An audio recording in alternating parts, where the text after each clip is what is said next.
안녕하세요. 경제 읽어주는 남자 김화석입니다. 반갑습니다. 책을 통해 핵인싸를 모셔서 인사이트를 들어보자. 오늘의 책인싸 너무나 여러분 좋아하시는 최상욱 대표님입니다. 안녕하세요. 안녕하세요. 네. 유튜브 최상욱의 부동산 심부름 센터를 운영하는 최상욱이라고 합니다. 예.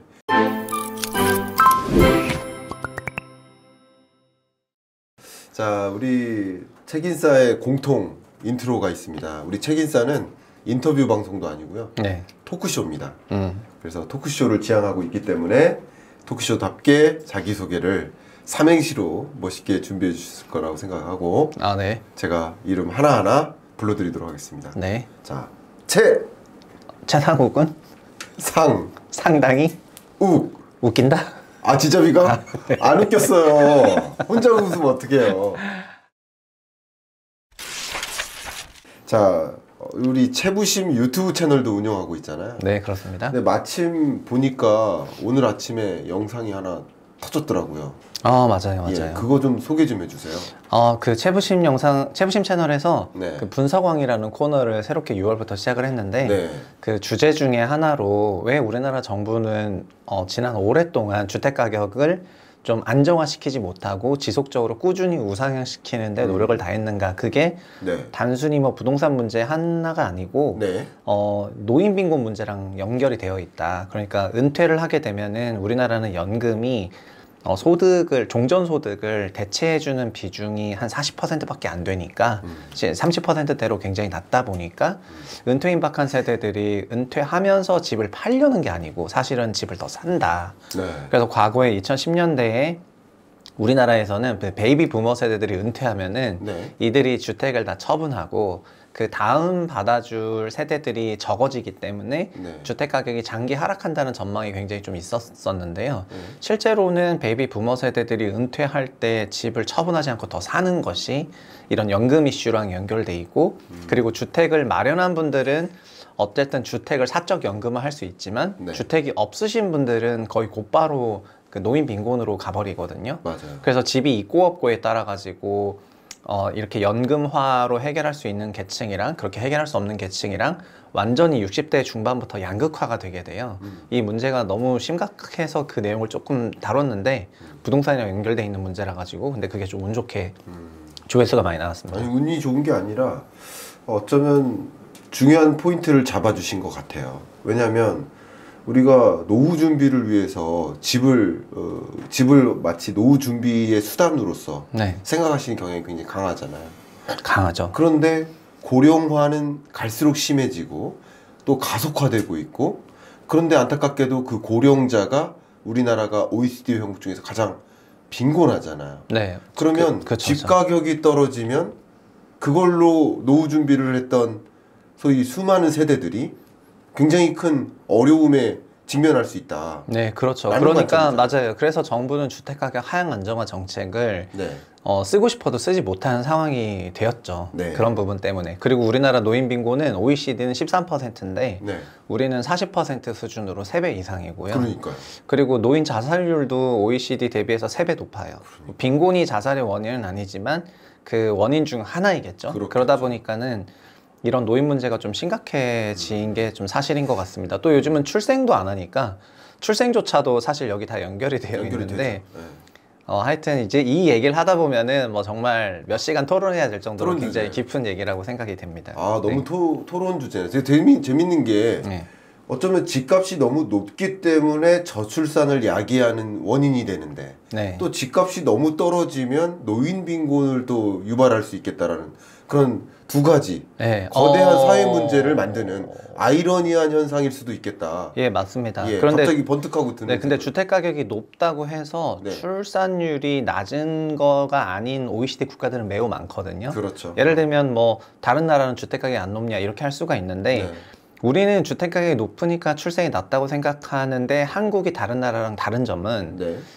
다른 나라 같은 경우에는 권역별 경제가 어느 정도는 구성이 잘 되어 있어요. 네. 예를 들면 미국이라고 하면은 미국에서도 거대 도시화, 슈퍼스타 도시라는 거대 도시화가 진행이 되고 있는데 근데 미국 최고의 명문 대학들은 다 주립대학교거든요. 네. 뭔 얘기냐면은 그 각 주에서는 2030 세대들이 그 주를 떠나가지 않도록 그 주립대에 어마어마한 인센티브를 주고, 그리고 주립대를 최고의 명문대학으로 만들고, 그리고 직장도 그 주에 있단 말이에요.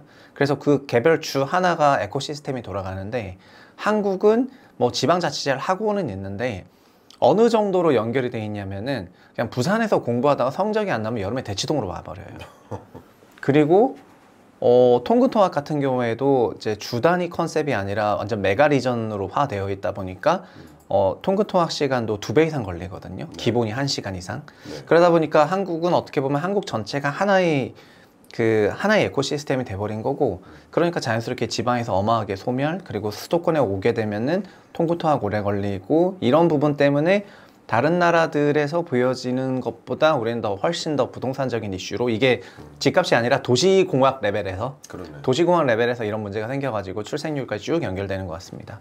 이거 한번 집값과 또 이 사회 인구 구조 변화, 이 관계를 한번 집중적으로 한번 토론해보는 시간을 가져보는 것도 유의미하겠다, 이런 생각을 해봅니다. 네. 이번에 책을 집필하셨는데 네. 아파트 이 가격 오면 사라. 예, 맞습니다. 책을 준비해 주셨습니다. 지금 집값이 반등하는 것이냐, 아니다, 일시적 반등이다, 이런 걸 가지고 굉장히 이제 이 시중에서는 논란이 일어나고 있는 상황인 것 같아요. 네. 그 상황에서 이 책을 집필해 주셨는데, 어쨌든 이 아파트 이 가격 오면 사라, 이 책을 집필하게 된 어떤 계기, 어떤 의도 네. 있으시다면 말씀 드립니다. 일단 책의 집필 의도는 제가 주식시장에서 애널리스트로 10년 넘게 일하면서 네. 그 분석 대상 자산에 대해서 가치 평가를 해왔어요. 그러니까 네. 가치 평가라고 하면 되게 어렵게 느껴지실 수도 있는데 네. 사실은 그 버핏이 이런 말을 했거든요. 그냥 뚱뚱한 사람은 척 보면 뚱뚱하지 굳이 체중계에 올릴 필요가 없다, 이런 말을 했어요. 네. 그러니까 그 얘기가 뭔 얘기냐면, 우리가 뚱뚱하다 안 뚱뚱하다라는 기준을 잘 알고 있다면은 네. 그냥 슬쩍 봐도 이 사람이 뚱뚱한지 안 뚱뚱한지 안단 말입니다. 그런데 체중에 대해서는 우리가 그만큼 노출이 많이 돼 있고 이런 건전한 체중이라는 거에 대한 기준이 명확한 거죠. 네. 그러니까 이런 부분에 대해서 이제 이견이 몇 개로 없는 건데, 네. 자산 가격에 대해서는 이게 싼지 비싼지, 소위 그러니까 뚱뚱한지 안 뚱뚱한지 척 봐서 잘 모른다는 건데요. 네. 특히 부동산에 대해서는 뭐 뚱뚱하다 안 뚱뚱하다 이런 논의조차 없었어요. 뭐냐면 주식은 그래도 주시장에서 굉장히 많은 시장 참여자들이 가치 평가를 하고, 뭐 이 가격 정도 가면 좀 비싸다, 이 가격은 되게 진바닥이다. 코스피 시장 얘기할 때만 해도 코스피를 PBR로 평가를 해서 코스피 PBR 0.8배가 역사적으로 항상 진바닥이었다. 그러니까 일단 업황은 안 보여 보이는데 이 가격은 진짜 이 가격이 싸다. 그러니까는 기다리면은 확률적으로 수익을 낼 수 있다, 이런 얘기를 하는 분들이 있는데, 주택은 거의 그런 게 없었고 주택의 가치평가가 없기 때문에 그랬다고 생각이 돼가지고 주택을 가치평가하려고 노력을 많이 했는데요. 제가 주택도시기금 대체투자위원을 하면서 3년 정도 상업용 부동산 시장에서 가치평가하는 거를 이제 어깨너머로 봤었는데, 상업용 부동산의 가치평가가 어마어마하게 사실 쉽게 이루어지더라고요. 그냥 임차료를 할인율로 나눠서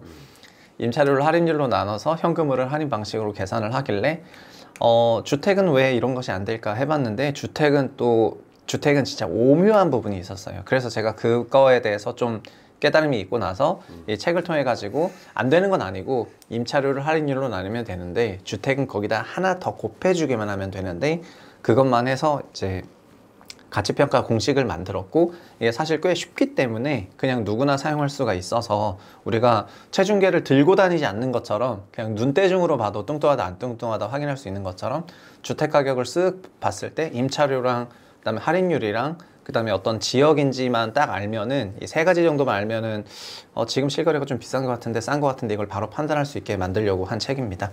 그렇군요. 책을 집필한 어떤 계기 충분히 이해할 수 있게 된 것 같고요. 자, 23년 하반기 부동산 시장, 여러분들 많이 관심 있으세요. 특히 역전세난이 온다 뭐 하면서 집값이 2차 조정이 있을 수 있다, 이런 이야기까지 등장하고 있는데, 그래서 많은 분들이 정말 이거 반등하는 것이냐 아니면 일시적 반등인 거냐, 이런 궁금함 많이 있으신데, 우리 베스트 애널리스트로서 최상욱 대표님은 23년 하반기 부동산 시장을 어떻게 내다보고 계십니까? 23년 하반기 시장 제 공식에 답이 있는데요. 네. 하반기에는 지금 현재 높아진 한국은행 기준금리 영향을 받아서 네. 그 전세를 만들 때 월세 나누기 금리인데 네. 그 분모인 할인율이 높은 레벨에서 이제 좀 더 높아질 걸로 보다 보니까요. 네. 그러니까 지금 기준금리를 반영하면서 시장에서 할인율이 시차를 두고 반영이 되고 있는데 그렇죠. 실제로 작년 말에는 서울시가 평균 할인율이 4%대였는데 네. 벌써 지금 4.8%대까지 올라왔거든요. 네. 그래서 이런 부분 때문에 10% 넘는 가격 조정이 있었고요. 저는 그게 5.5%까지 올라갈 걸로 보고 있어가지고 네. 그래서 여기서 추가적으로 10% 넘는 그런 가격 조정이 있지 않을까 이렇게 생각을 합니다. 그게 하반기에 그냥 다 나온다 이런 것이 아니고 좀 더 시차를 두고 이 3.25에서 기준금리가 좀 내려간다 치더라도 네. 과거에 2%대 한국은행 기준금리일 때 서울의 그 할인율은 5%대는 나왔었거든요. 네. 그러니까는 이런 부분으로 인해서 좀 가격 하락을 전망을 하고 있습니다. 네. 24년 하반기 부동산 시장이 좀 부진할 것이다. 네. 뭐 이렇게 이야기를 많이 그리고 말씀하신 역전세는 이건 조금 거래와 관련된 기술적인 부분인데 네. 그러니까 제식은 이제 가치에 대한 식이고 네. 가격은 결국 수요 공급으로 결정이 되는 부분인데 수요는 돈이고 예. 돈은 이제 소득 플러스 대출로 구성이 되는데요. 네. 그 대출이 올해 최근 들어서 대출 증가율 월에 한 3조 정도 나오고 있긴 하지만은 누적으로 보면은 여전히 마이너스 한 15조 정도 될 정도로 연간 80조씩 이상 빌리던 나라에서 마이너스를 빌리고 있으니까 수요가 굉장히 약한 상태이거든요. 네. 그리고 평균적으로 올해 4월 누적으로 수도권에 있는 아파트 매매 거래량을 보면은 이게 한 6만 건 조금 될까 말까 해요. 네. 수도권 아파트 매매 거래량이. 네. 그런데 올해 6월부터 내년 5월까지 이제 역전세 환경의 그 수도권 주택 수가 20만 채 정도 되거든요. 네. 그러니까 이거를 연유로 하게 되면은 만약에 이 역전세 환경이신 분들이 특례 역전세 론을 받아서 역전세를 지급해 주면은 상관이 없는데 네. 그게 아니라 만약에 이분들이 그냥 주택을 처분하게 되시면은 네. 현재의 매매 거래 수준에서는 상당한 그 매도 물량이 되는 거죠. 그렇겠죠. 예, 왜냐면 1년에 한 20만 채 수도권에서 처분하게 되면 2, 30만 채 거래하고 있는 그런 국면인데 그 처분 역전세 풀이 지금 한 20만 채가 되는 거니까 그중에 반만 처분한다 하더라도 상당한 매도 물량이 돼요. 네. 그러니까 이 특례 역전세 론 해가지고 이걸 막아야 된다고 생각할 정도로 이걸 보전하려고 하는 조금 위험 요인이 되거든요. 네. 근데 이런 것들은 제가 생각할 때는 이제 기술적인 거래 기술적인 부분이라고 생각을 하고요. 네. 제가 하락을 전망하고 있는 것은 역전세 환경 기술적인 부분이 아니고 지금 현재의 금리 레벨이 2017년에서 21년에 그런 1%대 기준금리 레벨 시대가 아니라 지금 3%대로 올라와 있는 상태이고 이게 나중에 하향 조정한다 하더라도 1%대 혹은 뭐 코로나 때 0.5%대까지 다시 가겠느냐라고 했을 때 그게 아니라고 한다면은 그 분모인 할인율 값이 이를 반영해서 올라가게 될 거고 전세가 환산 전세가 낮아지면서 이제 그 매매가가 빠지는 그런 환경을 생각을 하고 있으니까 이걸 제가 약세장이라고 보고 있는 것이죠. 그렇군요. 예. 저는 이제 그 전에 한 2달 정도 전에 대담을 한 적이 있었는데 여럿이서 네. 그때 이제 말씀하시기를 반등하는 흐름이다 네네. 라고 하셨던 걸로 기억을 해서 실거래는 반등을 하고 있는데요. 네. 실거래의 반등은 그래서 저는 이렇게 생각을 합니다. 네. 그 이제 가치와 가격이 있는데 네. 제가 생각하는 가치는 지금 빠지고 있습니다. 금리 네. 때문에. 네. 근데 가격은 언제든지 왔다 갔다 할 수 있죠. 그래서 네. 코스톨라니 비유처럼 예. 그 이제 강아지를 이제 목줄을 메고 공원을 산책을 하고 있는데 네. 내가 가는 길이 그 가치선이라고 한다면은 강아지는 얼마든지 앞서거니 뒤서거니 옆서거니 할 수 있다고 생각을 하거든요. 그렇지만 종국에는 그 가격선은 결국 가치에 수렴한다고 생각을 하고 있기 때문에 네. 현재 가치 상승이 실거래를 통해 가지고 가격 상승이 나오는 것은 사실인데 그것이 가치 상승에 기반하지 않았다고 생각하고 있어가지고 이걸 제가 가짜 강세장이라고 불렀던 거고요. 네. 그래서 실거래가가 올라간다는 거를 부정하는 게 아니라 그건 실거래가 지수로 너무 명지하게 나오는 거기 때문에 네. 다만 그거를 뜯어보면은 예. 이게 약간 그냥 펀더멘탈한 그런 강세장이 아니라 그냥 이제 수급으로 아니면 반발심리로 여러 가지 이유로 특례보금자리론으로 이렇게 올라간 그런 상승장이기 때문에 장기화되기 어렵다 이렇게 생각하는 겁니다. 자, 그러면은 제가 질문을 좀 드려보도록 하겠습니다. 원래 우리 책인싸에서 공식 코너가 날카로운 질문 시간이거든요. 네. 근데 이 말씀하신 가치 공식 안에 밑에 들어가 있는 게 금리예요. 네. 근데 금리가 그동안 올라오면서 상대적으로 집값을 떨어뜨리는 역할을 했었다라는 가정인 거죠. 왜냐하면 분모에 금리가 들어가 있으니까 네. 가치를 떨어뜨리는 역할을 했다. 근데 기준금리가 향후에 동결되고 그리고 시중금리가 22년 10월 정도가 주택담보대출금리가 정점이었고 네. 그 금리가 하향 안정화될 거라고 한다면 가치는 오히려 하향 안정화될 수 있다라고 생각할 수 있을까요? 아, 그러니까 금리가 좀 더 내려온다면 가격이 올라가냐 이 말씀이시죠? 왜냐하면 말씀하신 이야기에 그 공식이 있고 공식 안에 있는 금리에 대한 전제가 금리가 올라갈 거다라고 전제하신 거잖아요. 금리가 올라가니까 가치가 떨어진다라고 말씀하셨는데 네네. 반대로 시중금리는 선행에서 정점을 먼저 찍었고 하향 안정화되다가 물론 등락을 반복하겠지만 그래도 2022년 10월 정도의 주택담보대출 금리를 다시 갱신하면서 올라가긴 어려울 것이다 라고 보고 있거든요. 저희 경우에는. 네네. 그런 관점에서 금리가 그렇게 높게 올라가지 않는다고 전제한다면 또 역시 가치가 상승할 것이다 라고 볼 수도 있을까요?